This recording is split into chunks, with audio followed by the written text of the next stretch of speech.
Ladies and gentlemen, as you know, the wrestling world never stops, and neither do me and Tom. That is why we are here for the Wrestling with Marks, Tom, and Harrison podcast in Gorilla.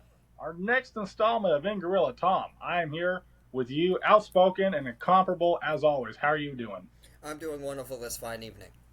Um, Tom, we are on episode number 7 and our Yeah, second installment of In Gorilla. And I think that this one, right here, for all you fans, if you haven't understood it yet, then here's the kicker. We dig through the juicy stuff, take the hard hits, dig into the life that is known as X, where everything is reported. And we go through the news articles of the week, this new weekly roundup, if you will, and we go through some of your comments and your reactions just to get a taste of what it's like out there in the wrestling world. So, Tom, without further ado, can you please pull up our first article? absolutely. Let me take care of that real quick. And Real let me tell you, quick. Tom, this episode is going to be interesting. Oh, yeah, for sure, for sure. Because some of these So, things I wasn't even aware of. I was not aware of till recently, but boy, I know you guys want to hear the juicy stuff. You guys want to hear the kickers. You guys want to hear the slobber knockers, as good old Jr. used to say. I miss Um, JR. And I he's not even dead yet, but JR, I miss him. JR, oh, I wish you a speedy recovery. I heard he's still in the hospital. Oh, well then, God bless him. Absolutely, Godspeed, my friend. I could be Godspeed. wrong. I could be wrong, but I saw a video earlier this week saying that he was still in the hospital for like 27 days or weeks or Godspeed, something like my that. friend. Well, I'll tell you, as a as a longtime wrestling fan, I know for sure that not Jim Cornette, Jim Ross did shape my childhood, man. Jim Ross was the voice of our childhood in wrestling, man. Absolutely. Speaking of Jim Cornette, we have a report here that has to do with someone Oh, who was involved with OVW, and that was Jim Cornette. And we have a report here. So this was reported by PW Insider. I've seen this over on X. I believe this is posted by Wrestle Purists over on Twitter.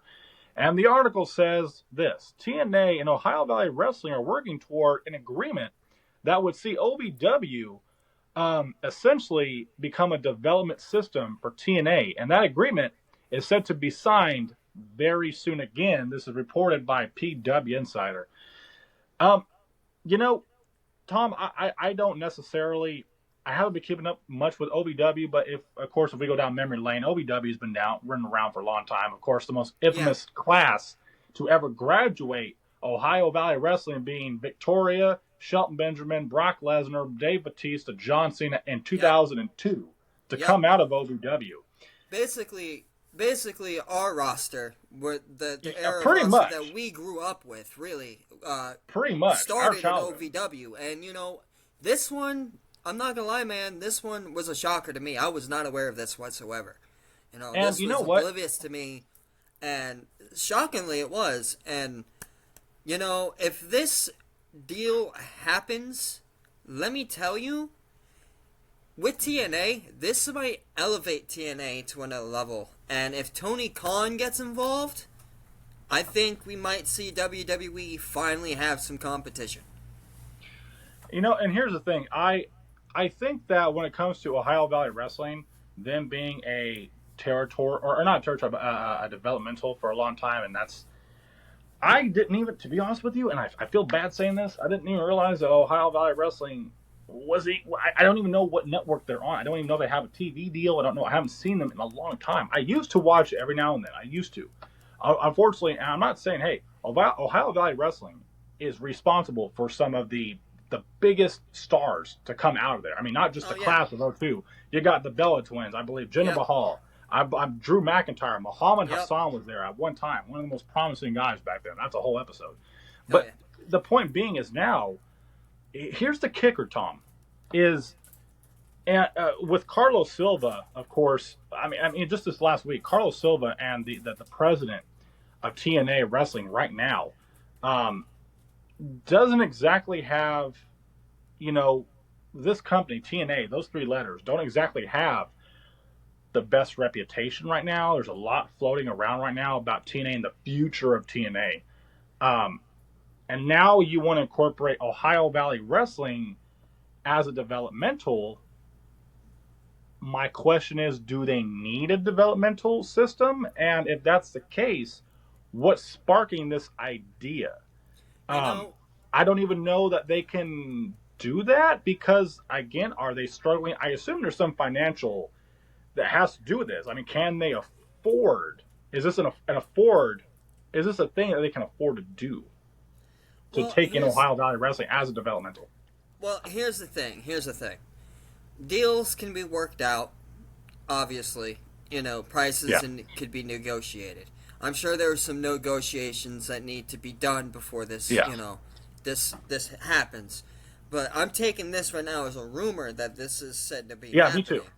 Yeah, But if this does happen, I really don't see TNA have a problem financially because if you think about it, they have shares with Tony Khan and the WWE. They're making money. I believe they still do have. I believe they have shares with Tony Khan still. I think they do. Either that, or they could have completely cut ties with them. I'm not sure, but I think they might still. I don't know. I mean, then again, them being on TV is enough Yeah, to get them going. And to be honest with you, when it comes to developmental companies, in my honest opinion, with them being needing a development company is sure, maybe, maybe. But then again, TNA has always been that company that had its moment and then shoots down and then goes back up. It's yeah. always been a rocky. It's always done scale. this. Yeah, it's always done this. So Now, I think with OVW, if they do this deal and OVW becomes their developmental company, I kind of see it still doing this, but I do not too. as much. But not as much because OVW, again, has really good talent. Has had really good talent over the years and still Yeah. does to this day. they do have good talent. Now, I don't know if maybe you and me are going to agree on that, but if you go to our next slide, here's a comment that we pulled from this. I pulled from this, so maybe we'll see. We'll see what this guy says. This will be the next slide. So this gentleman here says, I like nearly all wrestling. I sample so many promotions every month. I find OVW utterly unwatchable. I want to like it. They draw well, and the crowd is into it. But the wrestling just doesn't move me or interest me. An OVW TNA deal? So this guy's kind of like, hey, this guy's coming across as being just honest. Tom, if you want to, you can go back to our other one. This is just that comment. Uh, but this guy just kind of coming across as, hey, maybe reluctant in a way because he ends with a question mark and he's like, look, I want to like it, but, and it's there that they draw, OVW draws, but a deal with TNA? The question is in my mind, is will this, and I'm going to do more research on this, maybe in the next episode of In Gorilla, hopefully there'll be a follow-up story. Of course, there's a lot going on with TNA right now, but ultimately, Tom, until I do further research on this, according to that guy, I believe his name was Chris Vedder was his name, I believe, but he's just kind of comes across as maybe reluctant, but says, hey, I want to like him, I do, it's there, but is this, I find it utterly unwatchable. And again, I don't even know what network they're on. So with everything going on with TNA right now and their financial future and what's going on, the rumors that we've seen, I'm sure all of you guys, our viewers, have seen, and you guys know what's going on with TNA right now. If you know, you know. Is this really something that you fans would like to see, or do you think will be beneficial to TNA? I don't know. Let me speak as a fan of wrestling for a second, if you will. Sure. My opinion still stands as to I think it would help the company a little bit more. I would hope. But again, as a fan, knowing TNA over the years, of watching TNA over the years, and even skipping some of the years, because let's be honest, the rockiness of TNA wasn't that good. Their rocky times, it's too terrible. They're too inconsistent. They're inconsistent. Not only that, to me, it's just plain bad. It's bad. It's not, to me, it's just not watchable. And according to that guy, OVW is also utterly unwatchable. So if that's the case, and everything going on with, again, and here, what I mean by everything going on with TNA is, of course, OVW is an independent, it's strictly an independent company to begin with. So it's going to be one of those where you have to visit their website to watch it, have a certain channel, live in a certain area to watch it, or pay to watch it. Now Well, Tom, the pay to watch is basically to help the company itself yeah. financially. I know. I believe Anthem. I believe the company Anthem. They still own TNA. Anthem still has the rights to TNA. That's their parent company. So can Anthem, with everybody leaving, talent coming in and out, maybe that's why TNA is like, hey, we may need to have an extra funnel over here to funnel in talent because we got people leaving. So we need to have a developmental system Sure, sure. It to definitely could build be. stars Sure, it because definitely. man, people are out the door. Right, right. That you brought up a really good point there. It definitely could be one of those cases where this could be like, okay, let's send our scouts there, pick out the best of the litter, and then Yeah. just kind of replace those people that left. And if Um, that's the case, well, good for them. yeah, I'm gonna check out OV because of this report. Just in case, and this is kind of maybe my final thought on this. If you have any more comments, Tom, please go ahead after this. Um, I will say that I think I want to check out OVW because of this report and see if Chris, the guy that comment, I'm going to see if it's actually utterly unwatchable because he says the talent, the draw's there, and the talent's good, but the wrestling just kind of seems To up in be the air. honest He's with you, like, so let's see I if that guy has a point. I'm gonna try to go out and find it myself because I don't Yeah, me even know too. how to watch OVW myself. I don't even know how to I watch it. don't, but I would like just if this is what's going to happen, I think we need to be up to date on that. Oh, absolutely. And to be So honest, I mean, even and my final note on this, yeah, this company is owned by Jim Cornette. And it can't be as bad as what Vince Russo is doing to JCW. is OVW still owned by Cornette? I don't know if El Cornette is he still involved. Who I don't know. who owns OVW right now? Hold on, You know what? Let me look that up real quick. look this up. I don't know. I Since know I'm the Cornette tech was. guy, Look this up under who owns OVW in 2026. I don't know that Cornette's still involved. I would be surprised I'd be surprised too. because I know he back in the day he was I think he was a head booker and a producer. Rob Edwards. Rob Edwards. So Rob Edwards, who I never heard of that guy before. He's MSM founder. Morley Sports Management. I'm at MSM officially acquired the Louisville, Kentucky-based wrestling promotion. Rob Edwards. Well, there you go. So Rob So Edwards, find out. Cornette is not even remotely in the picture anymore. There you go. So Rob Edwards. Last known, it was Matt Jones. Okay.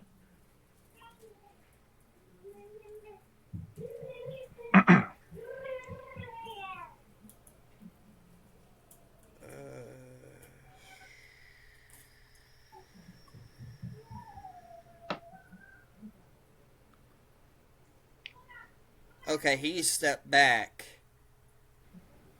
in 2025, April 7th, 2025. So who owns it now?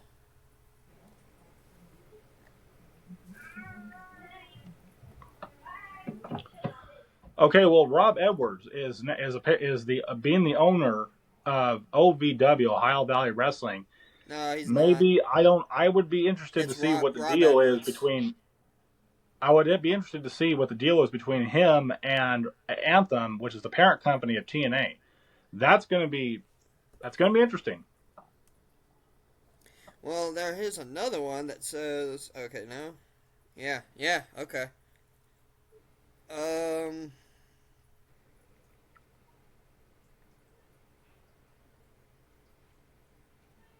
Yeah. Okay. Next one. Next one.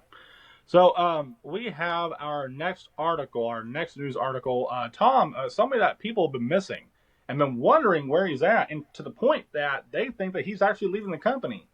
One CM Punk, and this has been reported by I was wrong. also by Fightful Select and PW Insider.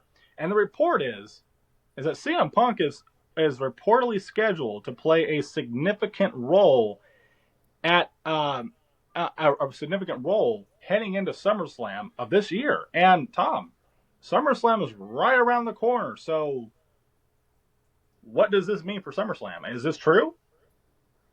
I don't know. And the funny All I thing can is, say is I was wrong. I thought he was gonna leave. I thought he yeah, was gonna take his ball and go home again. I'm sorry. I was wrong. I was you know wrong. I what? was wrong. You know what? I think I said this in the last episode of Angarella when we covered this. Um, I can't wait for Punk to come back and go, "Did you miss me? I didn't know I was leaving." But Right. apparently, If he he's going addresses to be. it. In fact, WWE, in fact, on this latest episode of Raw, if I'm not mistaken, correct me if I'm wrong, they actually advertised him for FanFest, Fan Fanatics in New York or something, or where in Minneapolis, wherever the Yeah, next Fan yeah, Fanatics. yeah. Okay, Punk is yeah. going to be there and on it under guess what, WWE banner. He's not leaving. To So any he's still fans with out the there, company. Maybe okay, maybe so he's not leaving, which means he's under a part timer's contract, meaning he's a part timer. He's gonna take time off after the big pay per views. I don't I hope he's not. I hope that they have not just moved him to and delegated him to that, because I still think Punk has a lot more than a part timer. Because Looks if you like it. watch, Looks like it. maybe so, maybe so. Now if can you move over to our comment that I brought up? Let's see. That was Which an interesting comment? comment. This one. So this guy says, "Shocker, top star will play a major role. Never saw that coming." You know, Unfortunately, I kind of echo this guy, and I'm like, I get that fans, because the guy took time off after wrestling for 2 years straight. Because I don't remember him taking a vacation. Punk has been on a roll for the last 2 years. I don't recall this guy taking a hiatus since he's returned in 2023 at Survivor Series. I think that this guy hit the nail on the head. Like, shocker, hello, the top star. Of course, he's going to play this role. I know that fans very much speculated that he was going to go. If you ask me, Tom, and I think I covered this, and I think we both agreed on this. This was just someone said, "Hey," and the next guy went, "Oh, really?" And it just became a snowball effect, and then turned into, "Hey, Punk's leaving." I didn't see how that, like, the fans out there and the IWC just get stuff rolling to the point you where it's know. like, no. Listen, man. It shouldn't come as a surprise how dumb us wrestling fans are and how gullible we can be. I mean, it's always hook, line, and sinker, and especially when it comes to the internet, you get the clickbaits and all this kind of junk. Yeah. It shouldn't come to you as a surprise that most people feed into the fantasy narrative Yeah. of things. I'm guilty. Yeah. I'm guilty of doing that. I can be too sometimes. So when I say all wrestling fans, I'm not excluding myself or Heel Harrison. Yeah. Because sometimes there's some things that I question Heel Harrison about myself, just in my head. And that's okay. I know I know I have a little bit I'm of an just ego. busting your That's balls, all right. man. I'm just busting your balls, man. No, it's okay. I got a little bit of an ego, but that's all right. So with this being said, Tom, I'm glad. I mean, let's just. I think everybody can agree. Well, let's hope. I'm glad that Punk is still with the company. Right? Sure. Well, with that being said, Tom, how about we move on to our next? Sure. Let's move on to our next article about somebody who I know is very well received right now, and that is Mr. One, Chad Gable.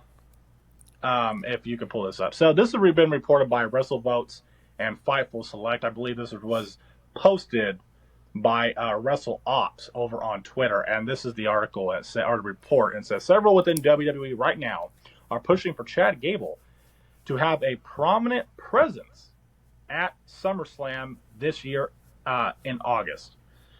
Let me say this.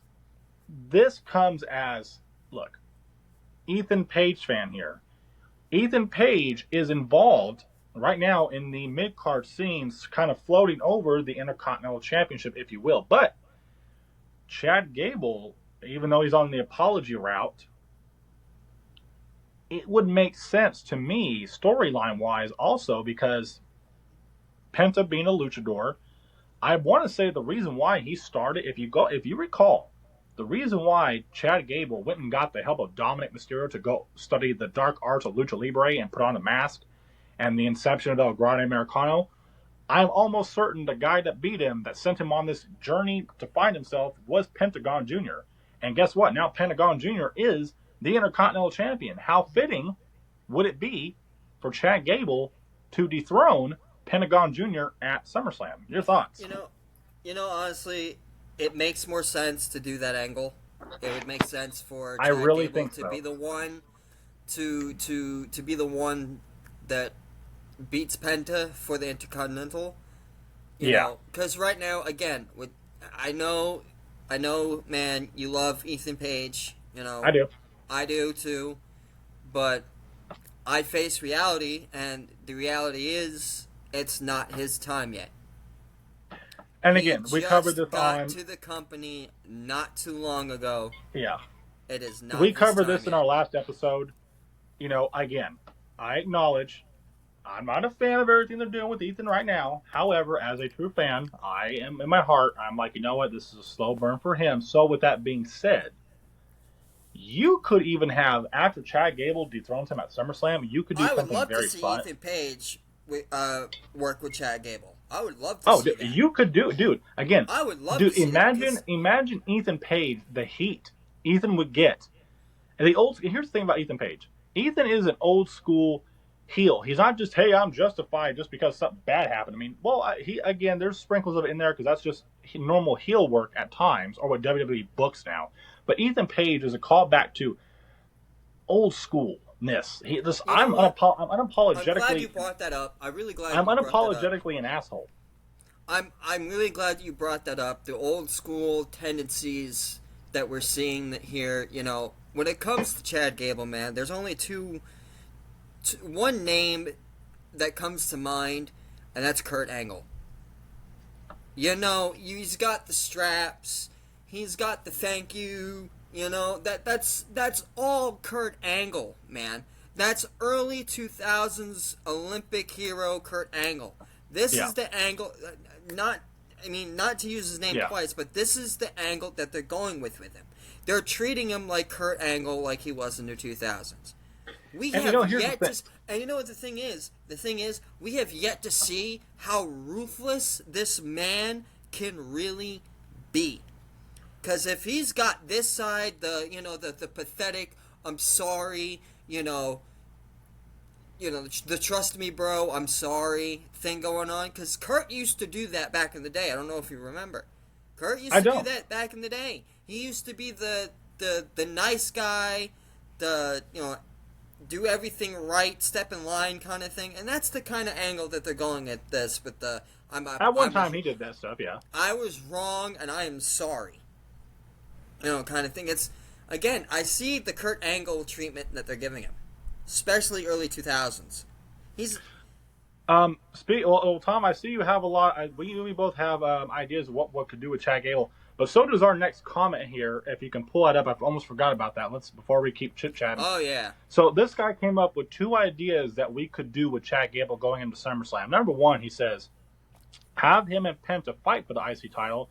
Literally what led El Grande the story to begin with. Exactly, that's what I was reminiscing on. And number two, have him and Dom fight for the AAA title, and that can lead to El Grande versus Chad Gable at Triple Mania. Dom ain't doing crap with that belt anyway. He's not wrong. They're not doing anything with that. They're not really doing anything with that belt. And I don't want to go too far into left field because this is not a Dominic article. But a while back, before we started this podcast, there was reports of Dominic Mysterio and apparently some frustrations that. Why does he have that title in the first place? And here's the thing. Look, I'm not against Dom. I remember when Dom. Listen, I'm not. Do you remember when Dom won it? But he's The not a pop he luchador. got in Mexico for winning that when he first won it was great. But he's not a luchador. I disagree. He's not a luchador. Okay, I don't want to get too far in left field because I'll give you this one for now because No, he doesn't. because it's not a dominant. Listen, This is he not a doesn't dominant strike. comment. I know, but he doesn't strike me as a luchador though. Okay, I think okay his dad for sure Rey Mysterio is when he says he's the king of the luchadors. I don't necessarily think so either. I wouldn't say he's a luchador, but I do know that he encapsulates the spirit of a luchador. He came from one. But because Rey's a luchador. Oh yeah, greatest luchador of all time is Rey Mysterio. But I just. Oh yeah, there maybe El Santo or Blue Demon. I mean, oh god, Blue Demon. Oh, that's another podcast. Let's do that one. No, it's just I just don't understand why he has. That. I'm sorry, Psychosis. I'm kidding. I'm kidding. Thank you. I don't understand why he has the AAA title and hasn't At this point, I don't even understand once either. defended it to defend it. I think he's had a few defenses, but recently he hasn't recently. No. That's what I mean. Anyway, So, so I lean more toward the first idea that this guy proposed, just because number one, I think it's easier to do, and number two, when it comes to Dom and the AAA title, El Grande Americano, Kaiser, he's going to take it off for Dom for sure. oh, yeah. So Penta, I think that you could easily do Chad Gable versus Pentagon Jr. for the IC Championship and have Chad go over this time. WWE, let me say it again. This time, have Chad Gable win the Intercontinental Championship. Don't screw this up. Anyway, then you could do an Ethan Page after he gets a little more organically, and you could do that. So, Tom, if you want to, if you don't have any more comments on this particular one, you can move on to our next slide if you could, please. Our next article here. I really don't have any other comments for it. So this right here was on Worked Wrestling. The Worked Wrestling, I believe that's a podcast. I gotta look. Forgive me for, but here's the site. Just that way, everyone knows we're not just pulling this out of thin air. This was reported and posted, I believe, by Wrestle Purists or Wrestle Features over on X, and it says there's reportedly, and this is a little more of a recent report. There's reportedly growing frustration within WWE regarding the lack of variety and competitiveness in the SmackDown Tag Team Division scene. Tom, as you know, our current Tag Team Champions, WWE Tag Team Champions over on SmackDown, are Wepa Up, R-Truth, and Damian Priest. I'd like to on a scale of 1 to 10. I don't mean to cut you off, man. I don't mean to cut you off, man. No, go ahead. I really don't mean to cut you off, but you see the frustration in my face right now, right? I'd like to know who in the blue hell came up with that name. It is so ridiculous. Everybody, just so you know, it was really Tom who came up with that name. Might as well. I don't like. For those of you, okay, hold on, let me explain it. For those of you out there who don't know what the name is it's conjured just as bad up, as Team Hell No. It's just as bad. Not as oh bad. no, that was a great name. No, that was a great name. No, that was a great name. It was bad. No, but it was made not. sense. It was creatively. It was genius. bad. It was creatively bad. It was creatively bad. It was creatively bad, but it made sense. Tom, please don't start a whole entire other podcast episode in the middle of one. I will start an entire show just to pin this on just to make this a topic. So for those of you out there who don't know, Wepa Up is Damian Priest usually it was a whole entire t-shirt. His thing is Wepa. It's a Puerto Rican phrase, I believe, for my Puerto Ricans out there. I don't mean to misrepresent you, but tell me is Wepa. That's like a slang. And R-Truth is obviously what's up. And so Wepa Up. For those of you out there who don't understand it, that's what it is. It's R-Truth and Damian Wepa Up.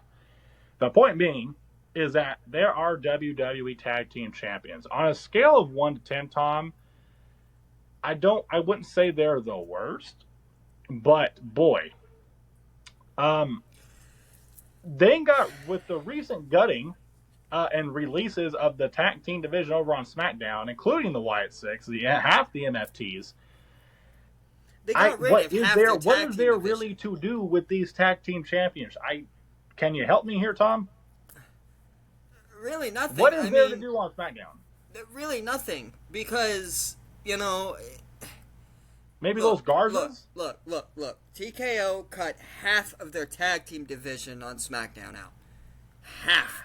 You had the Wyatt Six, and you had who else that was cut out? Half the MFT is gone. Half Tom Galoa and JC and Mateo, a.k.a. Jeff Cobb. And half MFTs. There goes pretty much the tag team division. Pretty much. Oh no, it gets worse. And the Motor City Machine Guns. Oh, and the Motor City Machine Guns. Remember that? So, yeah.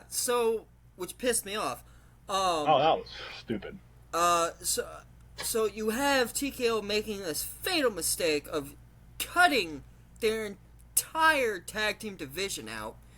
You're gonna have a slight problem of having a tag team, anybody care at the tag team division, if anyone cares about it at all at this point. I mean, yeah, you got R-Truth and Damian Priest, which they're lucky enough that they're comedy gold together. Because if they didn't work out with each other, it would have been it would be a shit show. I mean, you know what? Not that the tag team division right now is not a shit show already, because it is. I think that Tom. I mean, what are they going to do? I don't think I got a comment for this one. Unfortunately, I don't think I got a comment for this one. I do. What are you going to do? What are you going to do besides give it back to the MFTs? Which I thought was going to happen this past Friday, but no, that did not happen. I know it didn't happen, but I'm just saying, like. Yeah, no, I get what you're saying. Yeah, are we going to just see a back and forth with the MFTs, and MFTs are just going to hold it for an entire year until they build up the tag team division again? The only other guys I can think of, and anyone in the comments at this point in the podcast, please help me. The only other guys I can think of are Los Garzas, but they're down in AAA, right? I mean, yeah, you have Johnny Gargano, DIY, but Gargano's in well, Ciampa's over in AEW. DIY is no longer even a thing. I would say DIY, right. But Johnny Gargano's he's in a catatonic state. I was about to say, he's in the stupid catatonic state. Okay, listen, this, honestly, I'm starting to realize that looking back at Johnny Gargano's career, this is so beneath him. Honest to God, it really is beneath him. It's beneath him. I mean, either A, he fucked up in the locker room somewhere. Yeah. And had wrestler court or something like that, or he just said, "Hey, this." I think they got rid of wrestler court a long time ago now. Wrestlers court was, honest to God, not even a real thing. It was. That's a whole podcast. That's a whole podcast. That's a whole episode right then and there. Like I said, folks, I got a lot of ideas for this show. It's not even funny. We have a lot to talk about. But no, again, with the tag team division, man, it's completely cut and dry. And again, all I can really see now is maybe it's cut and dry, right? They cut it and it's dry now. Yes, it is. I really don't see R-Truth and Priest losing those tag titles anytime soon. I really don't. I don't know what you do with them. Throw them into thin air and throw them up in the air and see who catches them. You know what you do? You have a tag team tournament. First ever tag team tournament for those titles. I was going to say something easier, Tom. I was going to suggest just put them on you and me. Well, that'd be easier. But, just throw in like a tornado tag, a three-way tornado tag for the championships. And whoever wins are the tag team champions. It's like they're going to have to play pass and play with those tag team titles. Seriously. They're going to pass those tag team titles like it's hot potato until they get their tag team division set up again. It's going to be a while. Yeah. Well, Tom, next week we're in London for SmackDown. Hopefully, something of substance happens with these tag team titles.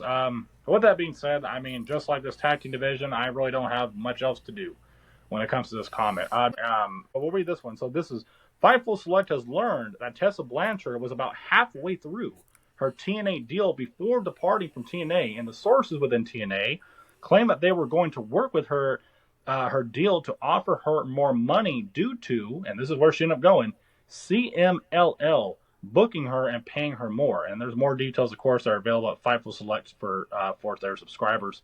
And if you go back, Tom, that's what I'm referencing here to go back to the Oh, previous. okay. So I believe this is a quote. Go if you can go down just a little bit so I can see the rest of that second I, paragraph there. I could probably read it for you right here. That second paragraph. They Just the can't second get, one. yeah, they can't get TNA, but I don't expect them to pay big money to get TNA. I'm not sure exactly the way that contract works out. I don't know if they can sell it to someone other than WWE. WWE certainly would have the right of first refusal on the deal, so there's a lot of interesting things going around. And you know what? Now I That think is this interesting. this is just pretty much. I'm almost certain this is pretty much just a quote from Tessa. This is kind of what she's kind of given insight on when it comes to her departing TNA to go to CMLL.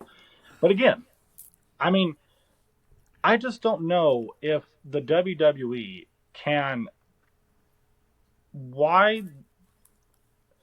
What I also heard was is that she had also spoke to her father, which is Tully Blanchard, of course, the legendary Tully Blanchard.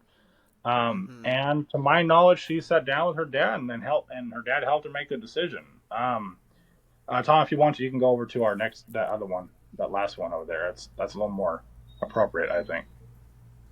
You mean this one right here? Yeah, there you go. So, I mean, her being halfway through a 3-year deal with TNA before departing, and some of the sources again they say they were going to rework her deal and offer her more money because CMLL was booking her, and they wanted CMLL wanted to pay her more money. There was, I believe, if you want to go out there, guys, and you want to find it, there is a sit down interview that Tessa does. I think she's already done some speaking on the matter, and she speaks Spanish, by the way. This interview is I think mainly in Spanish. Forgive me, folks, for being a little weary on this one, but I do know. I will say for sure when she first came back to TNA, not everybody was too hot on her because of what her past is. You guys know what her past is. It's not she's not regarded as exactly the most popular character within wrestling because of her past, unfortunately. So people didn't really even give a crap about her return to TNA to begin with. Me personally, I think she's a good talent. To be quite Um, honest with you, I didn't know who she was up until I'd say midway through her career, yeah, and I I had was seen not her aware of her having a past whatsoever. when I had first seen Tessa Blanchard. I had seen her. If you remember, the very first independent show that the Bucks and Cody had, All In. Yeah, Tessa yeah. Blanchard was a part of that, and that was one of the first times I had seen Tessa Blanchard. But nevertheless, she has asked and been granted her TNA departure. The reason why I want to bring this up is because Tessa Blanchard is halfway through her deal. She's gone. Steve Macklin's gone. Mila Grace is gone. We're probably going to lose Mike Santana soon. Apparently, he's supposed to depart for WWE soon. And you know what? Honestly, I think Mike TNA is Santana's losing talent. departure. If the I'm telling you right now, Mike Santana being the one going is gonna be a blow to TNA. It's gonna be That's going to be a blow. and it's gonna be a big blow where it does hurt them. Yeah, And yeah. I again, I would try to get that man on the phone and try to get him back as quick as possibly can, because again, it's gonna be a blow that's gonna hurt that company, and it's gonna hurt that company bad. It's going to hurt the company. I don't want to see Mike Santana go, but again, there's a lot about TNA that's up in the air right now. A lot of reports coming out that we're reading, Honest to God, fans are I'm reading. surprised that There TNA is goes, and still again, there around. goes Tessa Blanchard, another one gone. I'm surprised that TNA is still around, to be quite honest with you. Oh man, At this point in I time, I'm surprised that they're even in a conversation at this point. You know what I mean? You know what's funny is I did hear another report since we're on TNA. I should have screenshot this one and so you could bring it up, but I didn't. But I kind of have a memory here. And then um, the funny thing about TNA right now is that again they're up in the air. Carlos Silva, the president of, for those of you who don't know, Carlos Silva is the president of TNA right now. Rumors are going around that, boy, don't worry. Oh, don't worry. The report's going to come out soon that WWE or TNA has been sold to WWE and they're finally going to take complete sharehold or own TNA. You know, Matt I see it Hardy, happening. Matt Hardy, don't get this, Matt Hardy on Twitter. You guys gonna go all look after this podcast episode's done. Put your headphones down, take your earphones out, and go look this up. Matt Hardy has kind of came out was like, "Well, are you sure about that?" And then said, "Are you really sure?" And was kind of it was a little bit of profanity in there. I'm not going to repeat it, but I wish I would have screenshot it. But Matt Hardy, there's a post on Matt's Twitter right now when it comes to this rumor that TNA is going to be sold. That Matt's like, no, I don't know about that. Are you sure? You really want to go down that route? Matt Hardy is a diehard TNA guy. That's the thing though. Matt Hardy is a diehard TNA guy. You know, TNA is Matt Hardy's company. That's Matt's home. But I he think seemed to I think forget. of But yeah. he seems to forget. If it wasn't for WWE, Matt Hardy would not exist. Matt did get his start early in WWF. So he can be a TNA guy all he wants, but we all know who he's gonna come home. You know what's he gonna do when TNA Eventually, I think the at the end of the day, with TNA, if TNA ever closed its doors, you know what Matt would do. Hey, go to Hunter, WWE. Yeah. Hey, Hunter, could I have a job? Sure, Matt. Sign a contract. Unfortunately, some of you may not like that or what we're saying, but that's pretty much what I would see it happening. Tom is right. I think that Matt would go back to WWE. I mean, again, he's working within the WWE ecosystem. Of course, last year he was on NXT. I'm not saying he's completely outside the WWE ecosystem right now because TNA has the partnership. Matt But would go back to with the TNA WWE. alone right now, I mean, again, I thought this was right here was a very interesting story coming out of this week because there goes Right. another one, and this one right here left halfway through the contract to go out to Mexico to CMLL because they wanted to book her and pay her more money. You know, Can again, TNA keep up with it? I don't know if they can keep up with it. honest to God, I don't think so. Financially, I really don't. Because they also got the thing with OVW, the deal with OVW now. And yeah, that could come up. They could sign that I deal would with not be OVW. surprised within the next 3 to 5 years we see TNA close its doors and we see the article WWE has purchased TNA. I will not be surprised if we see that in 3 to 5 years. That could definitely be a reality, Tom. Maybe sooner the way things are going for TNA's talent. Because it seems as though they're suffering the ECW curse. They don't know how to pay off people. They can't negotiate money contracts very well. That's always been TNA's problem. Always. I hope that we don't see that article one day, but Tom, it could be a very possible reality one day. Well, I guarantee it's going to happen. I guarantee it. Well, Tom, with that being said, I think we covered all of our news articles for this episode of In Gorilla. However, I wanted to get into something different for this episode of In Gorilla. Things for you folks. We got something special. It's not over yet. Tom, I have a question. If you want to go back to your full screen, come back to your full screen if you want. Oh, that absolutely. Way we can now that we're down. done with that, just you and I now. So, Tom, I have a question for you. this thing we call professional wrestling in this wonderful world, would you say that it's important to have a good promo every now and then? It is absolutely important to have a good promo Well, every now and then. well, But, with that, go ahead. but, there's always room for errors, folks. And There boy, is. do we have errors. With that being said, I think you guys know where this is going. Folks, we want to introduce you to the very first installment on this episode of In Gorilla, our very first top five Five. rankings. And today we're going to be covering, this is just the tip of the iceberg, though. We have a lot more coming. The top five, or I would say just these five, worst promos of all time. I would Just say a this few is. of them because there's so many. I think this would. I'd say that this was our version of what our top five worst promos of all time would be. You know what, Tom? I'll put it this way. I don't even know that these are my top five because they are, but they aren't because there's so many bad ones. I had a hard time picking. There's more. I had a hard time not cracking up.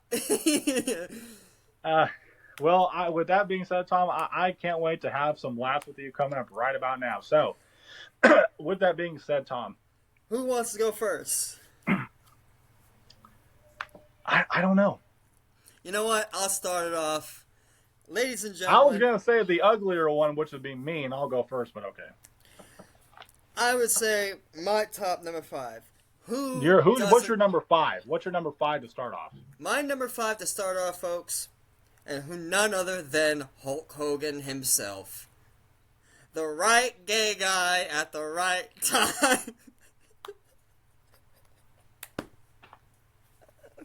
Hulk Hogan is famously known for screwing up a promo live national television. He is fashionably known to screw it up. And I'm sitting there watching this promo, and I'm thinking to myself, did he say what I think he just said? And you see it, and it pans to McMahon on the camera, and you see McMahon just selling it. Like it was nothing. I'm sure Vince is sitting there like he was doing the whole Vince thing, the tie, the ear, everything. Yeah. So Hulk Hogan, and this was on an episode of SmackDown in 2000. I want to say this was the build up to Backlash 2003. It was Hollywood Hogan versus Hollywood Rock, or it was leading into Vince versus Hulk at WrestleMania 19 in a street fight. But either way, the promo. That's the promo. The right gay guy at the right time. Right time. Tom, I for the time, was it the right time?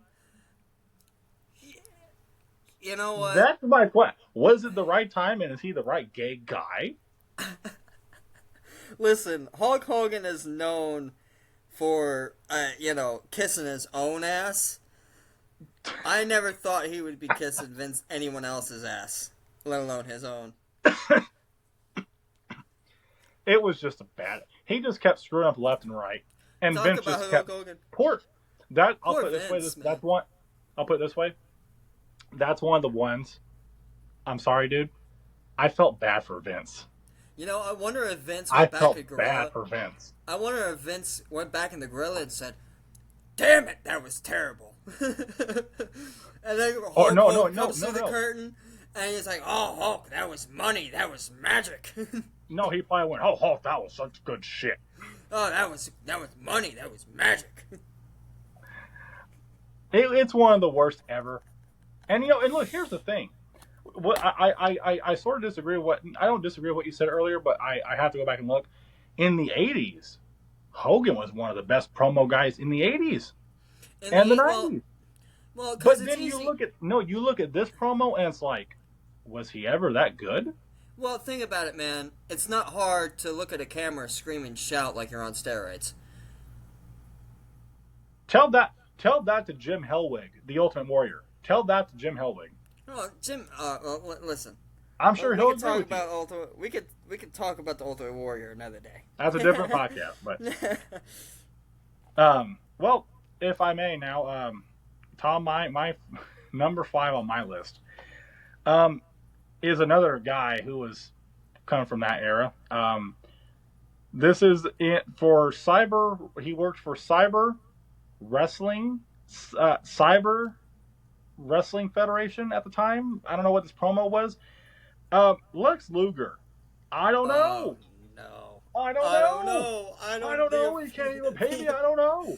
The infamous God, I don't know damn, promo. God, that shark tube type turbulence. Oh my! He didn't even know what promote. Who was that Billy? What's his name? Didn't even know who he was. He didn't even know who he was working for. And then the shirt's too tight. And he starts Didn't know what promotion negotiating. or what who he was with. And he starts negotiating money That's just so contracts in front of despicable, disgusting, despicable.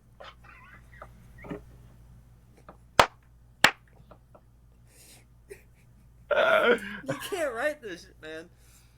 You Oh can't my write this, God. Tom. You can't write it, man. Oh no, It's the so fourth. bad, it's good. It's so bad. And I'm pissed off now. And Pissed the off line, now. dude, the poor report, the interviewer at the time, the interviewer was laughing. It was just, poor guy, That poor just guy. looking Lex up and down like, are you okay, man? Poor Oh. guy, dude. I mean, it's just like, I don't know if Lex was just, now granted, I don't, this is in 2001, I believe. I think Lex was having some, at the time, I think Lex Luger, God bless his heart, he was having some substance issues. I think this is around that time, so he looked just out of it in this promo. He just wasn't thinking straight. Then again, Lex Luger wasn't the best promo guy anyway. Right. He never was. Lex Luger was not good on the promos. No. So, but this one, all I have to say is, Tom. I'll put it this way, Tom. If you ask me, is Lex Luger a good promo guy? I'm gonna say, I don't even know. I don't know. I don't know. I don't even know. I don't know. He can't even take this stupid shirt turbulence. Well, you know what? Which brings me to my fourth one, and heel, calm yourself, man. We're live, We're live here, pal. I got to love Psycho Sid, man. Psycho Sid was Don't a tell blessing. me, not this one, man. It's a blessing in disguise when it comes to promos. This man is on camera live, and he starts a promo, and he messes it up, and he goes, wait, hold on, can we run that back real quick? And Mean Gene goes, What? no, man, we're live, pal. And he keeps going. Like, Is this the one? Is this the you're smarter or stupider than I? Is it that one? no, it's not that one. It's not that one. It's the one where he's backstage, and he starts cutting a promo. He's, like, sweating, because he just did a match or something. I don't know. But Mean Gene's there. It sounds like Mean Gene. And he starts doing a promo, and he messes up. And he goes, hold on. Hey, can we run that back real quick and start over? I'm sorry. He goes, no, we're live, pal. And he just keeps going anyway. I want to say I can't. I'll send you the video when You we're got done. as I know the Sid Vicious one. This is in WCW. Well, he's out in the audience. He's outside Gorilla. He's out near the ramp, and he's like, I'll send it. I'll send it to you. It's so good. It's terrible. You can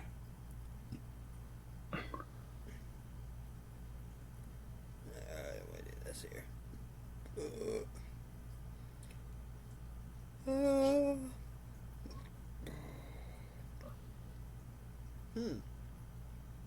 Interesting.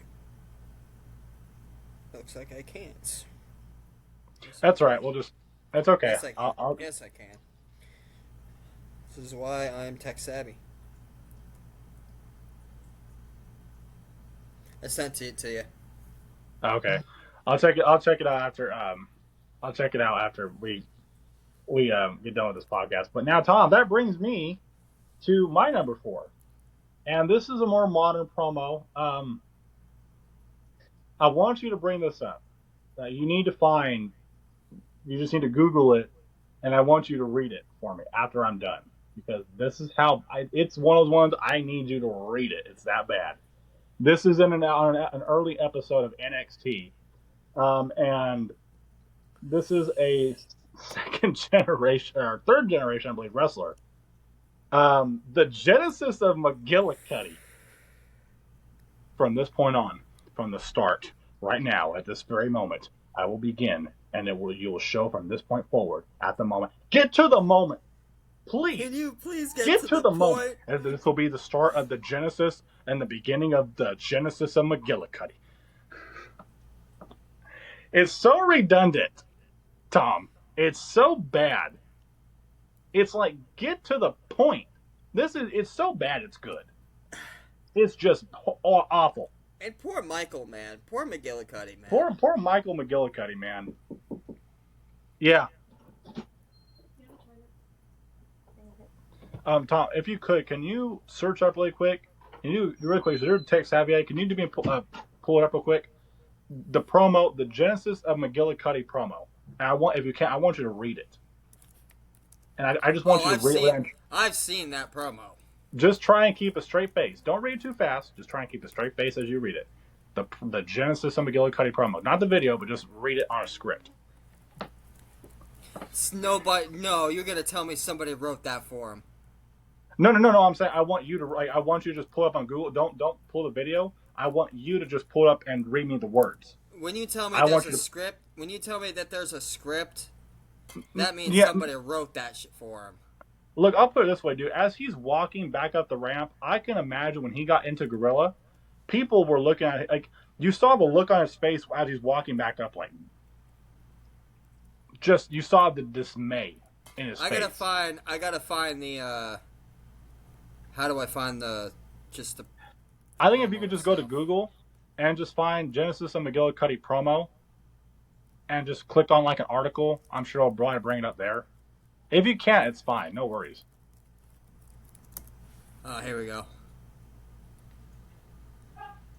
I have basically the short saying of it. If you could read a snippet of that. Just try and keep a straight face and tell me how awful it is. You know, I can't even now because I know how bad it is because I can just play the moment in my head. I just can't do it because I just read it, please. Start. I replay the moment in my head. He suffered a spectacular on-air brain short circuit. And starting this moment from this moment on, this will be the moment. I can't. No, you gotta read it, Tom. It's so redundant, dude. It's so bad.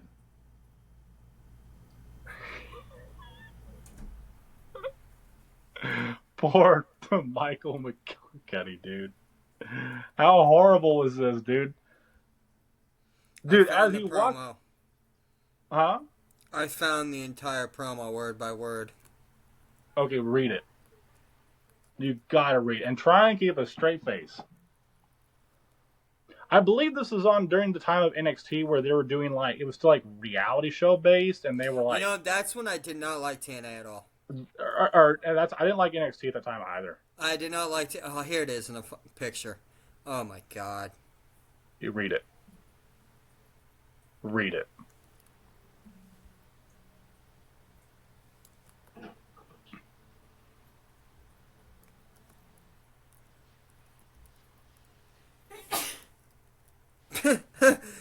Paul Heyman ribbed Axel on it. It was Paul Heyman's idea for a rib. That's what I just found out. That's terrible, Paul. That's terrible. That would be funny. Okay, here it is. I'm going to read it.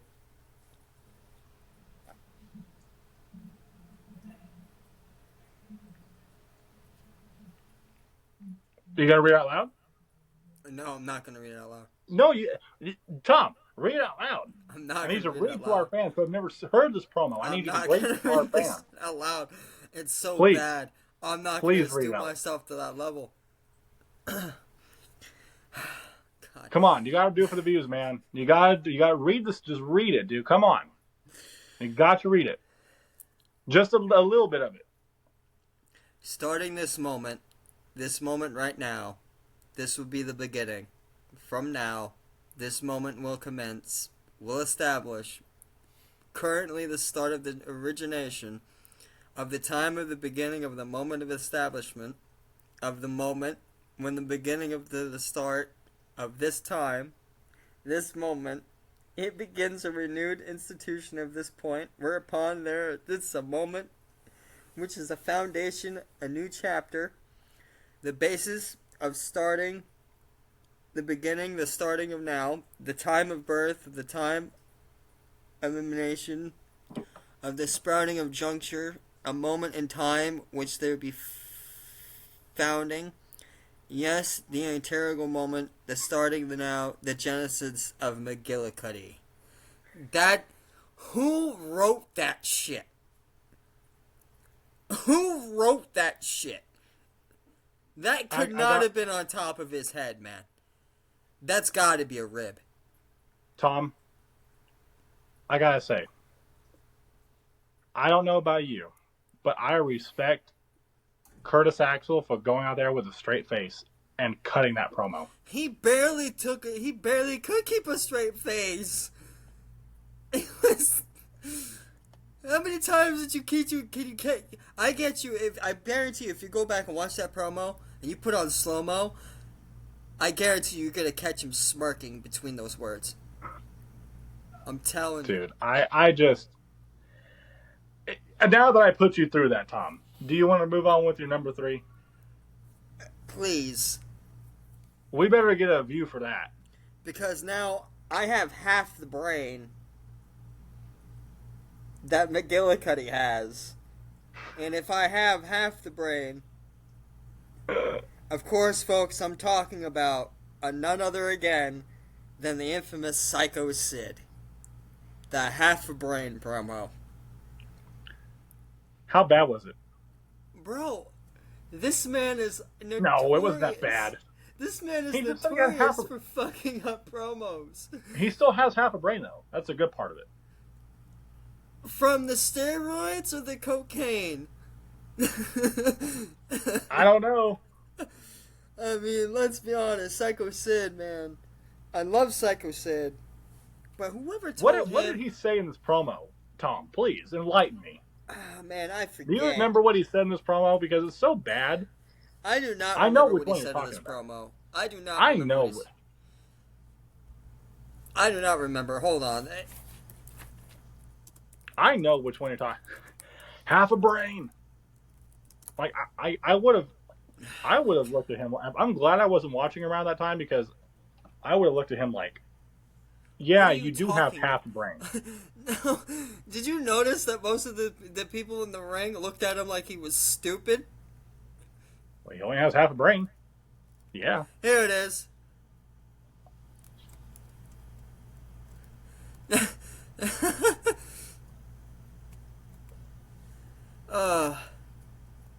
Here it is. It says, see, I've had enough of you two. See, you screwed me. You've taken my title. You look like a jackass. It all stops tonight. See, Nash.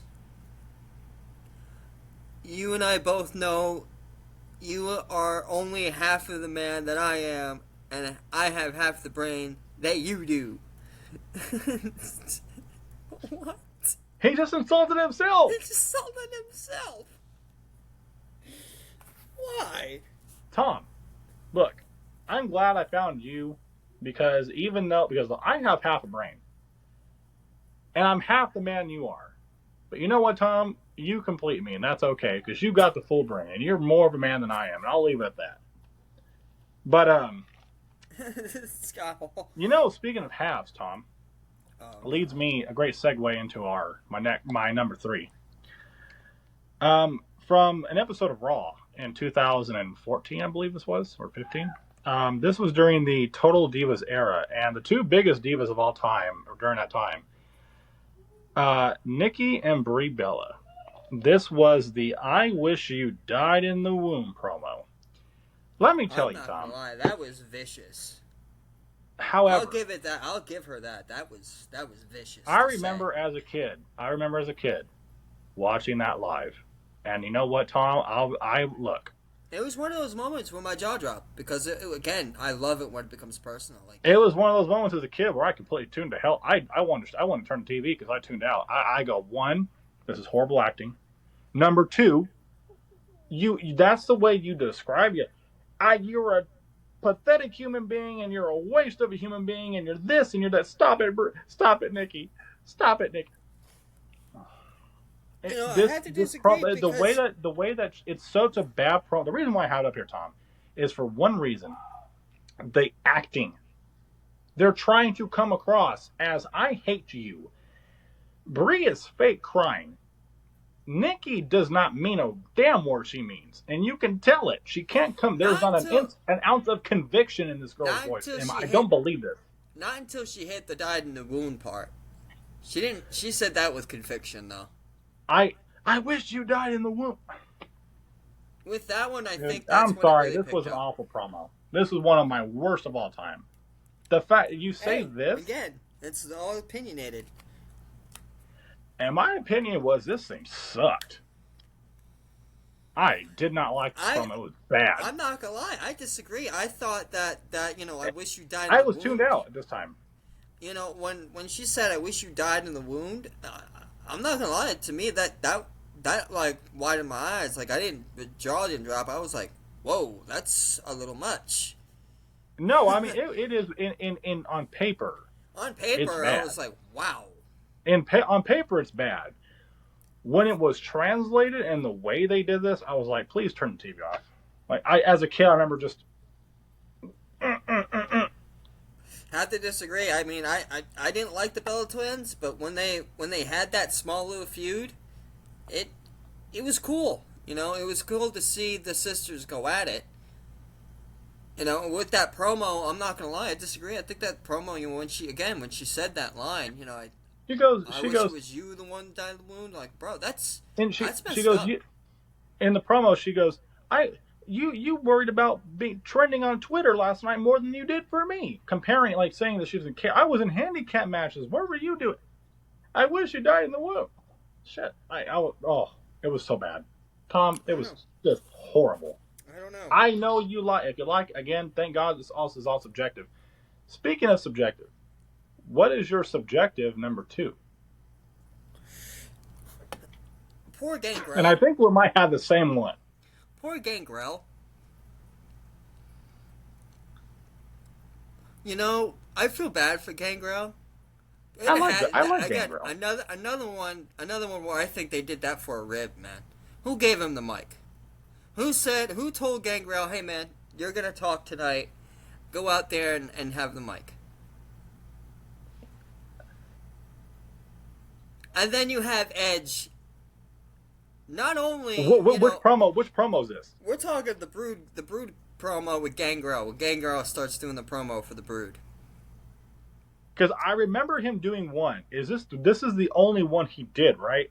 I think this is the only one he did, And this Edge, was the one he just bombed it, right? It was so bad that Edge, the smartest one out of the entire group, was Christian because he didn't say a word.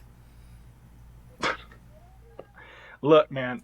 Here's the thing. Gangrel has never. I think I know which one you're talking about. And if I am, he just started saying. The crowd was tuned out. That I remember. If this is what I'm thinking out, the crowd was tuned out. Oh yeah, the crowd was so tuned out. Might have been a rib. Might have been a I'm rib. hoping it was a rib because the story made no. It was what he was saying made no sense. And then you had Edge as he started to drop it. Edge picks it up, and you think, oh, Edge is gonna save the day. Edge just turns around and makes things worse. And again, Edge hasn't been in the wrestling business for too long. Right. Poor Edge. And you see Christian, who Yeah. is smiling and not saying a word. He's the smartest one out of the entire group. Yeah. Because he didn't. He knew at that moment in time. You see it on his face. It's like, this totally stinks. I'm not being involved in this. Well, Tom, you know what else is full of suffering, succotash, sellouts, you little. Roman Reigns, my number 2 worst promo. You little suffering succotash. Oh wait, Fudge hold and on. Let bologna me. mustard. Wait. Let me hold on 1 second. I don't think I did it right. Let me try again, Tom. You sell out, you little sniveling succotash. Who did he wink at? Who? This is how he describes Seth Rollins. You little succotash, you sniveling fool of sellout succotash. And then he looks at the hard camera and he goes, Who's he winking? Who? And why? It was awful. I love Tom. At this time was at the time when Seth Rollins he sold out. Ambrose went on to be the lunatic fringe and be on his own. And this is when fans, WWE was like, Roman Reigns is your next guy, and you're gonna like it. Yeah, pretty much. You're gonna like it. We're just gonna shove you down the throat, and then guess what? When it's shoved down your throat, we're just gonna do this. It's more of, here's some Roman Reigns. Oh, that tastes good. Here's some more. No, I'm okay. No. Here's some more. Yeah, here's some more. Here's some more. And to top it all, I mean, I don't know what Roman. Again, it's the way. It's how you're describing Seth. I felt bad for Seth Rollins. I would if this promo would have been ran by me, and I was Roman. If I would have had enough common sense, I'd have said, I'm not saying that. Granted, this promo was, still in the PG era, and they had to keep it PG. They had moved slightly more toward the reality era, but it was still PG. It was still PG. Suffering succotash. Fudge and bologna mustard sandwich. No, you want to talk about bad promos. My number 1. Well, Tom, if you want to go with to cap us off for this episode of Grillo, your final thoughts. Your number one bad promo for this episode, because we have plenty more to go. But for this episode, what's your number 1 bad promo? My number 1 bad promo is the beginning of the greatest promos that starts now, the very beginning, the very enigma that starts soon, 3 seconds, the genesis of McGillicuddy. It's so bad. It's number 1 for me. Tom, can you read it again? No, I'm not going to read it again. Oh, why? No, I'm not going to read that again. Because it was terrible the first time. It's going to be terrible the second. I'm not reading that again. No. Well, I think we said all we need to say about that. And poor Michael McGillicuddy. Again, the shame on this guy's face when he walks back up the ramp, back to Gorilla Man, says it all. My career, he says it all like my career's finished. That's why that push with Paul Heyman never worked out. Oh yeah, well, the whole thing there. I mean, I found that out today's interview with Paul Heyman and Chris Van Fleet. Yeah, that was a good one. That was, but are you sure, Tom? That's your worst. That was a good promo, Tom. No, Tom, you got to give Michael McGillicuddy respect for doing that, man. No, I won't. Such a bad. Because if I was Michael McGillicuddy, I would have looked at the person who wrote the promo for me and said, I'm not reading this shit. I would have crumpled it up and threw him right at him and said, no, absolutely not. I would have been one of the ones that disagreed. Well, Tom, my number 1 promo was cut from a guy who we may refer to as the greatest of all time right now. No, it's not New Jack. It's somebody completely opposite of New Jack. If you can say this guy is the king of PG and his name is John Cena. On an episode of Raw in 2010, when Sheamus is WWE champion, John Cena, the promo is not even the best part of this whole thing, but John Cena comes out to cut arguably the most PG promo at the peak of PG of all time, and he says, "Bologna, fudge, and mustard, butts and biscuits, and no." As a kid, I was in junior high school at this time. In 2010, I was in junior high school. Okay, I remember going to school the next day because I was still watching wrestling, but this at this time wrestling was not cool, and so if you knew that I bet people knew. I had a small group of friends that we watched wrestling together, and we all saw that promo. When we went to school the next day, I went, "So guys, you watched Raw last night?" And my friend goes, "Bologna, fudge, and mustard." Yeah, I did, and I was like, "I'm ashamed of being a pro wrestling fan right now. I'm sorry. I'm ashamed. This is a horrible promo." But no, Tom, the best part of this promo is immediately Michael Cole. Or no, I'm sorry. No, by the way, no, I'm sorry. It wasn't this one. It was the Michael McGillicuddy one, the Genesis McGillicuddy. The best part about that promo, I wish I forgot to mention. I got confused and thought it was this one. The best part about the Genesis of McGillicuddy, right afterward, Michael Cole holds up a sign and says, "I hate NXT."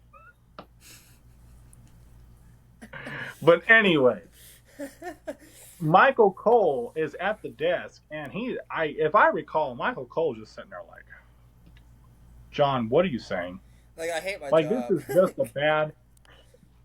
Tom, were you a fan of the PG 2010 era No. or 2000? Were you a fan of this? I wasn't. You know, it had its moments. It really did. It had its moments because we had Bray. We had Seth. We had, Wait, no, wait. I think that was a little further on. This is in 2010. 2010? This is 2010. It was like Sheamus, Randy, Chris Jericho, Edge is still around. Oh, Bret Hart made a comeback. That's a little bit later. I was a sophomore in high school, I believe. Oh, okay. So I was in sixth grade in 2010. I was my first year of junior high school. Yeah, I was in high school when that Dude, happened. let me tell you, man. This You know promo. what? I didn't like the PG era. I really didn't. No, it pissed me off.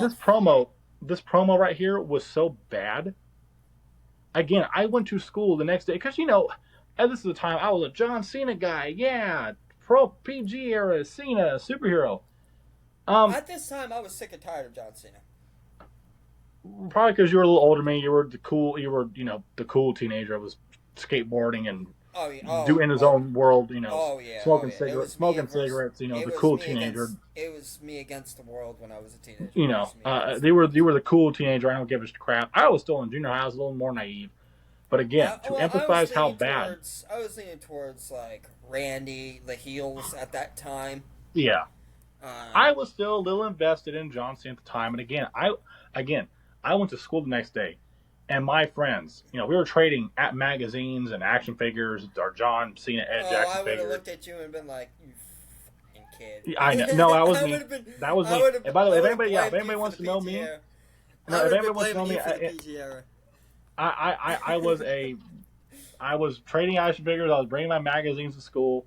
As I'm trading with my friends, I was like, "Hey, did you guys watch Raw last night?"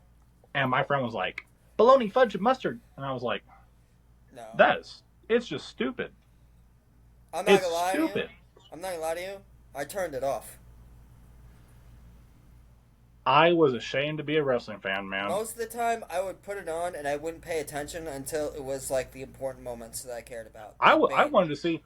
At that time, probably the best thing for me at that time, the best. I think I was watching SmackDown more around that time. SmackDown was better at the time. Kane was on there, and when Kane in 2010, oh my god! And with return of Paul Bearer and the Undertaker. Yep. So I was leaning towards that. I'm not a fan. Punk was real hot at the time. Yep. This promo.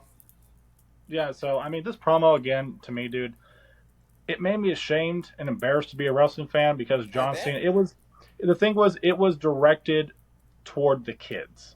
Oh yeah, 100%. It was to get the kids to pop, and it was a very Vince McMahon. I know it's funny thing. It didn't even get a pop.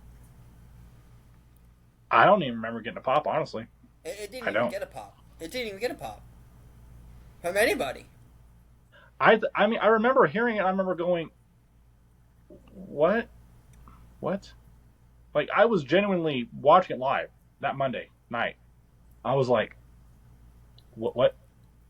I'm like, "God, I hope no one heard that." When he mentioned the World of Warcraft account, I'm like, man, nobody plays World of Warcraft in 2010. Yeah, I forgot. I completely forgot that he referenced World of Warcraft. I'm like, nobody's playing that in 2010. I wasn't. No, no. Okay, okay. Okay. I mean, You I know played it, when. but I never played it in 2010. Okay, Tom, you've had that awkward moment when you're watching something maybe a little, something that's not sexual, but that one sexual part, and then your mom comes walking in. You're like, I swear. No, no, no. This was the John C. That promo. She came. I remember. I was like, God, I hope my mom doesn't come walking. And my mom said something in the hallway, and I was like, oh, don't. I turned the TV down because I didn't want her to hear it because I was so embarrassed because she knew I was watching wrestling, and she remembers me watching wrestling a little further back in like 2005 and 2006 when it was still a little edgy. Triple H beating up William Regal, The Undertaker making the wall bleed, stuff like that. And then here comes John Cena saying "baloney, fudge, and mustard." I did not want my mom to hear that because I was that embarrassed. Oh, oh yeah. I was that embarrassed. Wow, wow. But anyway, Tom, I think I vented enough to you. Did we get? So we got all our news articles. We We got covered everything we needed to cover. everything. Our top five. I mean, not even top five. Again, we have a lot more to cover, but that for Yeah. now is five. Yeah. Technically 10. Again, I think we can both agree. Probably the worst one on the list was the Genesis of McGillicuddy. Oh, absolutely. So, with that being said, Tom, if we got everything out of the way right now, I would like to introduce and begin here in just a moment, about a minute or so. It will start soon. I would like to come and call this podcast to a close here very shortly. Don't get me wrong, but it will happen very soon. I don't know if you're waiting for it, but here very soon it will be the start, and I want to establish the end, not the start, of the end of the Wrestling with Marks, Tom and Harrison podcast. Thank you guys for joining, and remember, the Genesis of McGillicuddy was the best promo of all time. You heard it here from Tom, not from me. It was from Tom.